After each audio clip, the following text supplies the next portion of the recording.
ایک بندہ کہتا ہے اگر تم نبی کی قبر پہ جا کے سلاد پڑھتے ہو نبی تب بھی نہیں سنتے، نبی کے روزے پہ سلام پڑھتے ہو نبی تب بھی نہیں سنتے، یہاں سے پڑھو گے نبی تب بھی نہیں سنیں گے۔ ایک کہتا ہے نہیں میں نبی کے روزے پہ جاؤں نبی تب بھی سنتے ہیں، میں یہاں سے بولوں نبی تب بھی سنتے ہیں۔ میں نے کہا توجہ رکھنا، نانا جس نے نبی کے روزے پر بھی سما کا انکار کیا یہ الہاد والا کمی کرتا ہے، اور جس نے دور سے سما کا اقرار کیا یہ اضافے والا جو بدعت کرتا ہے، اور جو نبی کے روزے پہ سلام کو مان لے اور دور سے فرشتوں کے ذریعے پہنچانا مانے یہ صراط مستقیم والا ہے۔ ہم نے کہا دلیل کیا ہے؟ بھائی وہ تیرے پاس دلیل ہے تو پیش کر دے، تیرے پاس تو کوئی دلیل ہے نہیں، تو نے دلیل پیش کون سی کرنی ہے؟ ایک بندہ مجھے کہنے لگا کہ میرے پاس دلیل موجود ہے۔ میں نے کہا کہاں دلیل ہے؟ کہتے ہیں قرآن کریم میں ہے، نبی نہیں سنتا۔ میں نے کہا دلیل پیش کر۔ کہتے ہیں قرآن کہتا ہے والذین یدعون من دون اللہ، کہ دیکھو تم جنہیں خدا کے علاوہ پکارتے ہو، دون اللہ، اور دون میں تو سارے آگے، اس میں نبی بھی آ گیا، سارے آگے، تم جنہیں پکارتے ہو نا یہ تمہاری بات کو سنتے نہیں ہیں، اموات غیر احیاء، ارے یہ تو مردے ہیں، یہ زندہ نہیں ہے، تو سنیں گے کیسے؟ میں نے کہا مجھے بات تو بتا، توجہ رکھنا، مجھے بات بتا۔ قرآن نے کہا اموات، کہ یہ مردہ ہے، تو جسے مردہ گئے اسے کیا کہتے ہیں؟ کہتے ہیں اموات۔ میں نے کہا پھر غیر احیاء کہنے کی ضرورت کیا تھی؟ اموات کا معنی مردہ، اس میں حیات نہیں ہے، تو پھر غیر احیاء کیوں کہا ہے؟ اموات کہنا کافی نہیں تھا، غیر احیاء کہنے کی ضرورت کیا ہے؟ میں نے کہا جواب دے، جواب تو بنا نہیں۔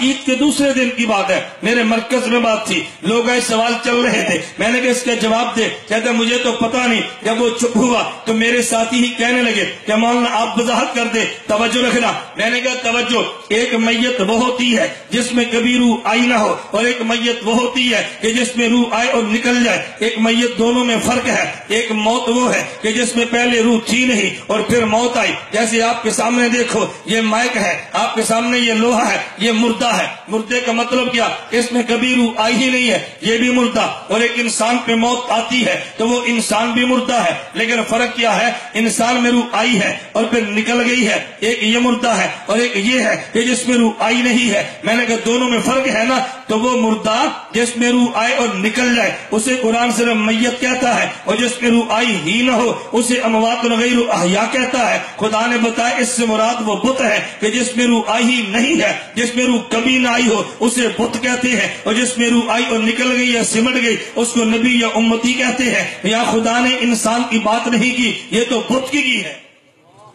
نہیں سمجھا؟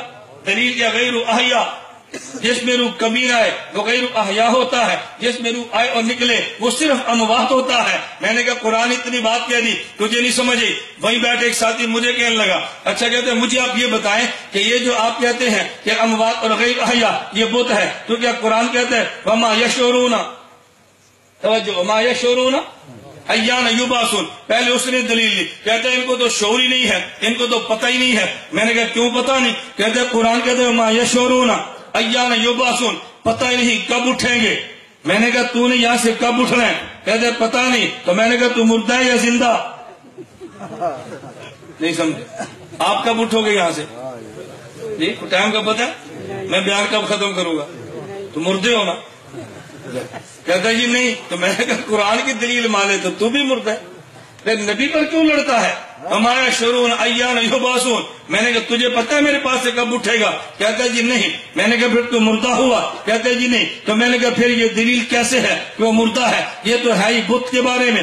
مجھے میرے ساتھی کہنے لگے مولانا بت کے بارے میں قیامت کو بت بھی اٹھے گا؟ میں نے کہا جی ہاں۔ کہتے ہیں کہاں لکھا ہے؟ میں نے کہا قرآن میں۔ کہتے ہیں کدھر؟ میں نے کہا انکم وما تعبدون من دون اللہ حسب جہنم، انکم وما تعبدون من دون اللہ حسب جہنم، جن کو تم پوچھتے ہو یہ جہنم کا ایندھن ہے، ادھر سے خدا اٹھائیں گے جہنم میں پھینک دیں گے۔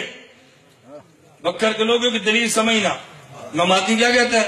من دون اللہ، من دون اللہ یدعون من دون اللہ۔ دیکھو دون اللہ میں سارے شامل ہیں۔ میں نے کہا یہ غلطی کبھی نہ کرنا، اگر دون اللہ میں اللہ کے علاوہ سب کو شامل کرے گا تو قرآن کہتا ہے انکم وما تعبدون من دون اللہ، یہ سب جہنم میں جائیں گے۔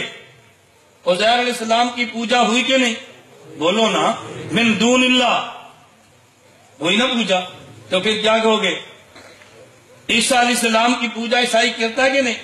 من دون اللہ تو کیا کہو گے پھر؟ الیاذ باللہ. تم اگر دون اللہ کا معنی یہ کرو اللہ کے ماں سوا نبی بھی شامل، تو قرآن کہتے ہیں جسے تم پوجتے ہو من دون اللہ، یہ تم اور دون اللہ سارے جہنم میں جائیں گے، نبی کو تو نہیں مان سکتا. آگے آیت موجود ہے ان الذین سبقت لہم منا، آیت موجود ہے نا. خدا نے انبیاء کو نکالا تو پتا چلا کہ من دون اللہ میں ہر بندہ یوں نہیں ہوتا جیسے تو نے شامل کیا ہے. میں نے کہا دلیل پیش کر. کہتے ہیں میرے پاس قرآن موجود ہے. کیا دلیل ہے؟ نبی قبر میں نہیں سنتا. میں نے کہا لاؤ دلیل. کہتے ہیں عزیر علیہ السلام، توجہ، عزیر علیہ السلام وفات پا گئے اور 100 سال تک جب خدا نے زندہ کیا، اللہ نے پوچھا کم لبستہ، عزیر کتنے سال تک ٹھہرا ہے؟ کہتے ہیں لبست یومن او بعض یوم، میں دن یا دن کا بعد حصہ ٹھہرا ہوں. اگر یہ نبی ہوتے، اگر باہر کے حالات کا پتہ چلتا، ادھر ہوائیں بھی چلی ہے، ادھر بادل بھی برسے ہیں، ادھر طوفان بھی آئے ہیں، ادھر یہ بھی ہوا، ادھر وہ بھی ہوا، عزیر کو تو پتہ ہی نہیں چلا. تو پتہ چلا کہ نبی قبر میں زندہ نہیں ہے. میں نے کہا عزیر علیہ السلام سے پوچھا کم لبستہ، کتنا عرصہ ٹھہرے؟ کہا لبست یومن او بعد یوم، دن یا دن کا بعد حصہ. خدا نے کہا بل لبست 100 عام، آپ 100 سال تک ٹھہرے ہیں. کہا جی پتہ نہیں چلا. اس بات کی دلیل کے مردے ہیں. میں نے کہا تیری دلیل قرآن توڑتا ہے. مجھے کہتے ہیں وہ کیسے؟ میں نے کہا صحابہ کاف یہ زندہ تھے یا مردہ؟ کہا جی زندہ تھے. میں نے کہا جب اٹھے تو پوچھا کم لبستم، کتنا عرصہ ٹھہرے ہو؟ کہتے ہیں لبسنا یومن او بعد یوم، دن یا دن کا بعد حصہ. قرآن کہتے ہیں نہیں یہ تو 309 سال ٹھہرے ہیں، تو کہہ دینا یہ مردے تھے. کہتا نہیں وہ زندہ تھے. میں نے کہا پتہ تو ان کو بھی نہیں چلا. اگر پتہ نہ چلنا دلیل موت ہے. اصحاب کاف کو مردہ کہہ دے، جبکہ قرآن کہتا ہے تحسبهم ایقاظا وهم رقود، یہ مردے نہیں سوئے تھے، مردے نہیں. اگر پتہ نہ چلنا دلیل موت ہے، اصحاب کاف کو بھی کہہ دے. اس سے پیارا میں اور